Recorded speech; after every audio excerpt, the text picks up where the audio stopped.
kaibigan, yung ating sinaing, ang tawag dito ay biryani rice. So yan ang ating tanghalian.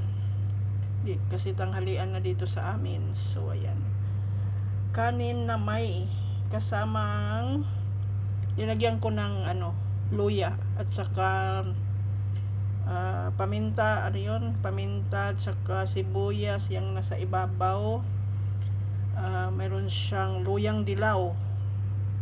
So yan, maganda yan kasi yung kanin na yan ay napaka-healthy. Ang tawag sa kanya ay basmati rice. Hindi ko alam sa Tagalog, bahala na. Kailangan daw Tagalog pero hindi ko alam ang Tagalog kung ano. So mayroon din tayong ulam mga kaibigan. Ito yung ipapartner natin sa ating biryani rice. Pasensya na kayo, nabubulol na ako. Ayan. So ito yung ating curry. Ayan. Umuusok-usok pa. So yung ating curry guys is, hindi ko rin alam sa Tagalog, basta tufa ba yan? Lamb shank. Bahala na, English, Tagalog.